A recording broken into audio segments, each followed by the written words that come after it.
Sabe, a gente sempre ouve que uma infância difícil pode deixar marcas para a vida toda.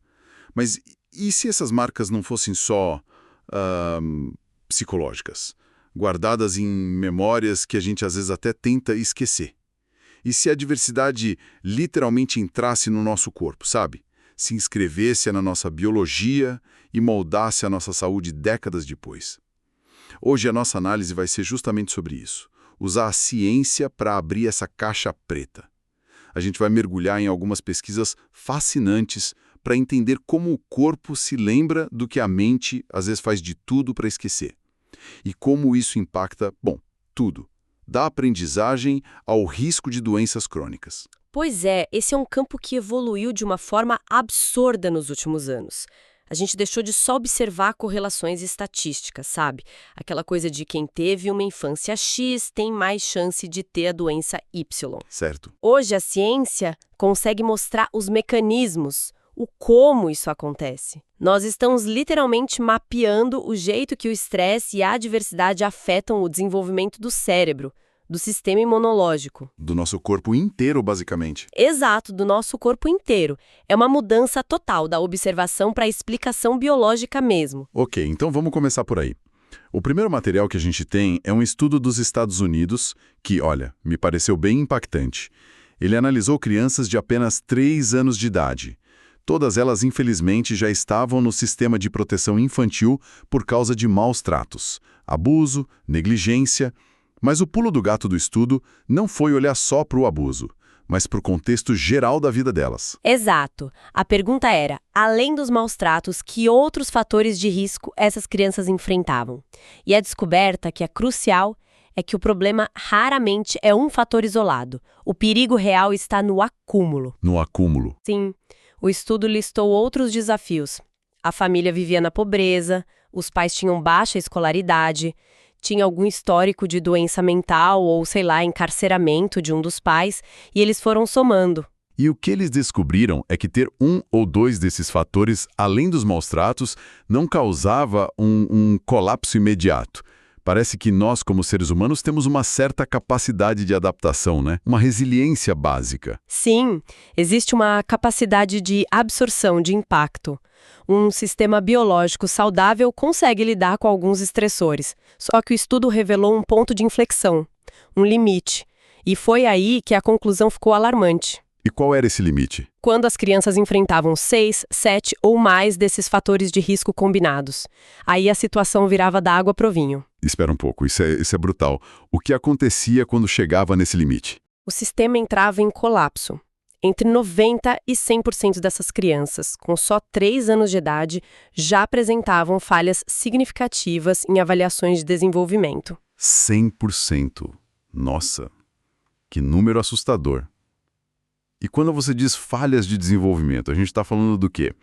De uma criança mais tímida, com alguma dificuldade social? Se fosse só isso, as falhas apareciam em todas as frentes. Sim, o desenvolvimento emocional e social, mas também, e de forma muito clara, na cognição e na linguagem. Na cognição e na linguagem. Exato. A carga acumulada de adversidade se torna tão esmagadora que o cérebro da criança, que está ali em plena fase de construção, simplesmente não consegue desenvolver suas funções mais básicas. A energia do corpo está toda voltada para a sobrevivência, para o modo alerta, entende? Não sobra recurso para aprender a falar, a pensar, a se regular. Se desenvolvendo como deveria. A carga era tão pesada que impedia a criança de aprender a falar e a pensar direito. Nossa, isso muda completamente a perspectiva. Muda tudo. Deixa de ser uma questão de força de vontade ou de comportamento e passa a ser uma questão de biologia do desenvolvimento. E esse padrão, ele se repete em várias pesquisas. A acumulação dessa carga quase sempre leva a problemas sérios. Cria um fardo imenso para a criança e, claro, para toda a sociedade. Ok, então o acúmulo de estresse na infância prejudica o cérebro no momento em que ele acontece. Mas a pergunta que fica é: e depois? Essa marca se apaga com o tempo? Se a criança sai daquele ambiente, o corpo zero placar? E é aí que o segundo estudo da nossa pilha, o de Dunedin, na Nova Zelândia, Fica fascinante. Pessoas desde antes do nascimento, lá na década de 70 até hoje. Eles sabem tudo sobre essas pessoas. Saúde, comportamento, vida social, econômica. É um retrato incrivelmente detalhado da vida humana. E aos 32 anos de idade, os pesquisadores fizeram uma coisa específica. Coletaram amostras de sangue e mediram um marcador chamado proteína C reativa, a PCR. Explica pra gente o que é isso. De forma bem simples, a PCR é tipo um termômetro da inflamação no corpo. Quando você tem uma infecção, uma lesão, os seus níveis de PCR sobem. Mas o que se descobriu mais recentemente é que níveis cronicamente elevados, mesmo que baixos, são um fator de risco importante para doenças futuras, principalmente doenças cardíacas. É um sinal de alerta, então. Isso, um sinal de que o corpo está num estado de alerta inflamatório constante. Certo. Então eles mediram essa inflamação aos 32 anos e compararam com o histórico de vida das pessoas. O primeiro dado, na população geral saudável, uns 15% das pessoas tinham essa PCR elevada. Um valor de base esperado. Isso, reflete a variabilidade normal, talvez alguma predisposição genética, estilo de vida. Ok. Agora o segundo grupo. Adultos que, aos 32 anos, tinham um diagnóstico clínico de depressão. Nesse grupo, a inflamação era bem maior. Quase 30% tinham PCR elevada. Isso já é interessante, confirma a ligação entre depressão e inflamação que a gente já ouve falar. Mas a próxima descoberta é a que realmente me pegou. É o dado mais contraintuitivo de todos. Exatamente, eles olharam para um terceiro grupo. Adultos perfeitamente saudáveis aos 32 anos. Sem depressão, sem diagnóstico de nenhuma doença mental. A única coisa que eles tinham em comum era um histórico documentado verificado de maus tratos na infância. Nesse grupo, a inflamação disparou. Mais de 30% tinham PCR elevada. Pensa no que isso significa. O impacto biológico de uma adversidade que aconteceu décadas antes, na infância, era mais forte que o impacto de ter uma doença mental ativa no presente. É inacreditável. O corpo deles estava mais inflamado do que o de alguém clinicamente deprimido, mesmo que a mente aparentemente estivesse bem. E para fechar, o grupo que combinava os dois fatores, maus tratos na infância e depressão aos 32 anos, tinha os piores resultados. Quase 40% deles com níveis elevados de PCR. O que isso nos diz, no fundo? Nos diz que o corpo tem memória, uma memória biológica. Os maus tratos nos primeiros anos de vida provocaram mudanças fisiológicas duradouras que persistiram por 3 décadas. Não importa se o adulto tinha uma lembrança consciente do que aconteceu, o corpo não esquece. Essa ideia de memória biológica é muito poderosa. Então não é uma metáfora. Existem mecanismos reais que gravam essa experiência no corpo. Sim, e a ciência hoje até tem um nome para um dos principais mecanismos, a epigenética. Pensa assim, a adversidade na infância não muda o seu DNA. Seus genes são os mesmos, mas ela pode colocar etiquetas químicas nesse DNA. Etiquetas? Isso, como se fossem interruptores, ligando ou desligando certos genes de forma permanente. O estresse tóxico pode, por exemplo, colocar uma etiqueta que deixa o gene da resposta inflamatória permanentemente ligado no modo mais sensível, mesmo décadas depois do perigo ter passado. A experiência vira biologia. Uau! Isso abre aquela caixa preta que a gente falou no começo. A gente começa a entender, em nível molecular, por que pessoas que viveram em circunstâncias muito adversas na infância têm mais chance de ter doenças cardíacas, hipertensão, diabetes. A história da infância está literalmente escrita na fisiologia delas. Ok, o quadro que você está pintando é bem sombrio. Estresse crônico, inflamação, danos no cérebro. Isso me faz pensar se a solução não seria, então, tentar criar uma bolha protetora ao redor das crianças. Evitar qualquer tipo de dificuldade. Mas isso também não parece certo, né? A vida tem desafios. Como a gente diferencia o estresse que constrói do estresse que destrói? Essa é a pergunta de $1 milhão. E, felizmente, a resposta da ciência é muito clara. Nem todo estresse é prejudicial. Pelo contrário, um certo nível de estresse é absolutamente essencial para um desenvolvimento saudável. A ciência hoje classifica a resposta ao estresse em 3 níveis, e entender a diferença entre eles é crucial. Certo, vamos passar por eles. Qual é o primeiro nível? O primeiro é o que chamamos de estresse positivo. São os desafios normais, cotidianos, o primeiro dia na escola, a ansiedade antes de uma apresentação, ter que compartilhar um brinquedo ou até a dorzinha de tomar uma vacina. Coisas normais da vida. Exato. São situações que ativam o sistema de resposta ao estresse, o coração acelera um pouco, os hormônios sobem, mas de forma breve e moderada. E por que isso é positivo? Porque é assim que se aprende a lidar com desafios. É um treinamento. E o fator-chave aqui é o apoio de um adulto. Quando um adulto acolhe, conforta e ajuda a criança a superar a situação, ele está ajudando o sistema de estresse dela a voltar ao normal. Esse ciclo de ativação e regulação é como fazer musculação para resiliência. Faz todo sentido. É como um músculo, precisa de um pouco de esforço para ficar mais forte. Mas e quando o desafio é grande de verdade? Não um brinquedo dividido, mas sei lá, a perda de alguém importante. Aí a gente entra no segundo nível, o estresse tolerável. Aqui falamos de eventos muito mais sérios. A morte de um familiar, um divórcio complicado, um desastre natural.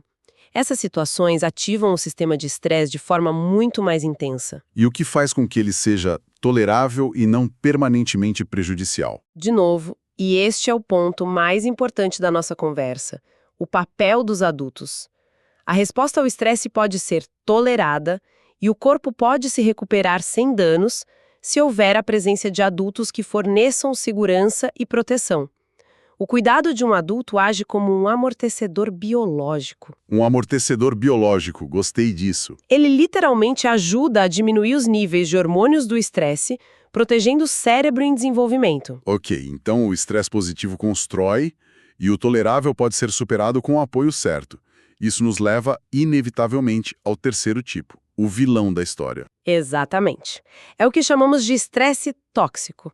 Ele ocorre quando uma criança vive em um ambiente de adversidade crônica e severa, violência, abuso, negligência constante e, o ponto crucial, sem o suporte protetor de um adulto para amortecer o impacto. É a combinação do estresse forte com a ausência de proteção. Perfeito.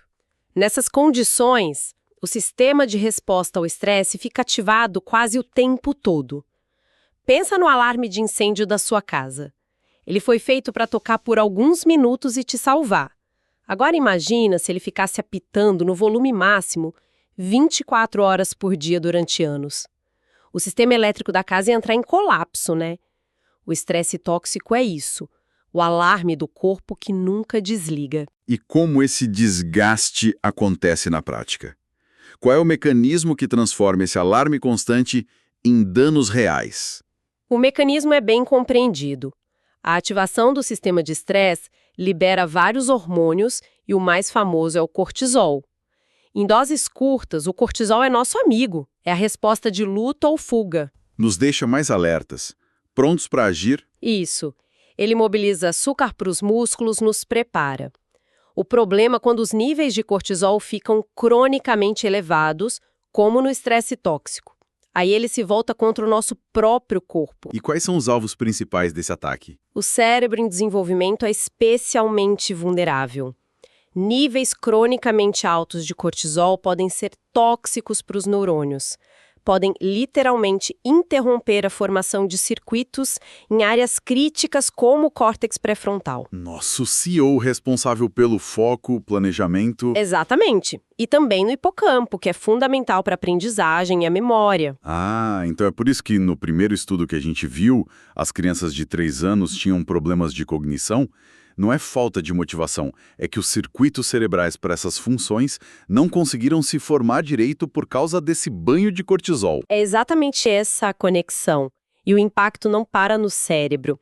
Na saúde física, essa ativação crônica e a inflamação que vimos no estudo da Nova Zelândia aumentam diretamente o risco de aterosclerose, que leva a infartos e derrames, e também a resistência à insulina, que pode levar ao diabetes. O desgaste é sistêmico. Certo.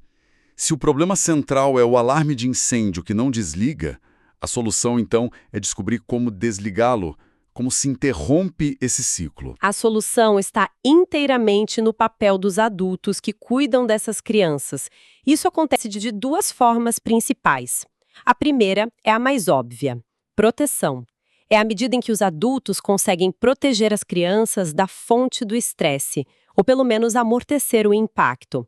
É criar um refúgio seguro para que o sistema de estresse possa finalmente voltar ao repouso. Criar um ambiente seguro é a primeira linha de defesa, mas imagino que nem sempre seja possível eliminar a fonte do estresse, né? E é aí que entra a segunda forma, que é igualmente importante: capacitação. Não se trata só de proteger as crianças, mas de ajudá-las a desenvolver suas próprias habilidades de enfrentamento. Essas habilidades, como se acalmar, resolver problemas, não são automáticas. A gente não nasce sabendo. Como elas são construídas, então? Elas são construídas através da experiência e, fundamentalmente, pela modelagem e pelo cuidado dos adultos. Quando uma criança tem um acesso de raiva e o adulto, em vez de gritar de volta, se mantém calmo, nomeia o sentimento dela, eu vejo que você está muito bravo por quê, e a ajuda a se acalmar, ele está, na prática, construindo circuitos neurais para a regulação emocional no cérebro daquela criança. Ele está emprestando o cérebro dele para a criança. Exato. Ele empresta o córtex pré-frontal dele para a criança até que o dela esteja maduro o suficiente para fazer o trabalho sozinho. Então, para amarrar tudo isso, as primeiras experiências da vida literalmente constroem a arquitetura do nosso cérebro e dos nossos sistemas biológicos. Um ambiente seguro, responsivo, cria uma base forte para a saúde e aprendizado. Já um ambiente de ameaça constante, sem esse amortecedor de um adulto, cria uma base frágil com consequências que ecoam por décadas. Essa é a mensagem central. A biologia não é um destino selado, mas as primeiras experiências estabelecem uma trajetória. Elas inclinam a balança de forma perigosa. E se a gente pensar bem, a fonte deixa claro que essas habilidades para lidar com o estresse, a tal da resiliência, não são uma característica inata de algumas crianças fortes. Elas são construídas, ensinadas pelo exemplo dos adultos.